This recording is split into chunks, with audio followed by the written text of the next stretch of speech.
ایران کے منجمد اثاثوں کی مالیت کتنی ہے اور کس ملک میں کتنے ارب ڈالر موجود ہیں؟ امریکہ اور ایران کے مذاکرات کے دوران طہران نے واشنگٹن سے اپنے منجمد اثاثوں کی بحالی کا مطالبہ کر دیا ہے۔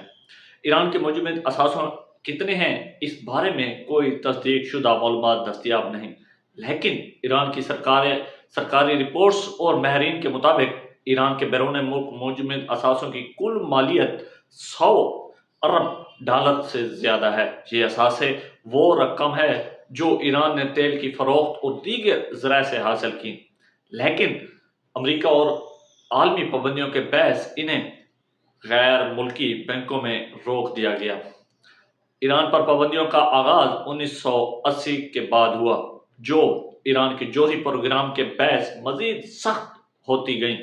رپورٹ کے مطابق ایران کے منجمد اثاثے مختلف ملکوں میں موجود ہیں، جن میں چین میں کم سے کم 20 ارب ڈالرز، بھارت میں 7 ارب ڈالرز، عراق میں تقریباً 6 ارب ڈالرز، قطر میں 6 ارب ڈالرز، جاپان میں 1.5 ارب ڈالرز کے اثاثے موجود ہیں۔ امریکہ کے پاس ایران کے تقریباً 2 ارب ڈالرز کے اثاثے، جبکہ یورپی ممالک میں ایران کے اثاثے ہیں، جس میں لوکسمبرگ کے پاس ایران کے تقریباً 1.6 ارب ڈالر منجمد ہیں۔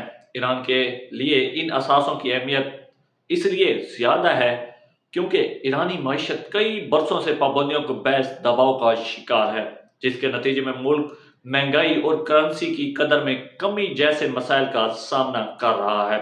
ماہرین کے مطابق اگر یہ اثاثے بحال ہو جائیں تو ایران اپنی معیشت کو سہارا دینا، انفراسٹرکچر بہتر بنانا اور جنگ کے بعد بحالی کے عمل کو تیز کر سکتا ہے۔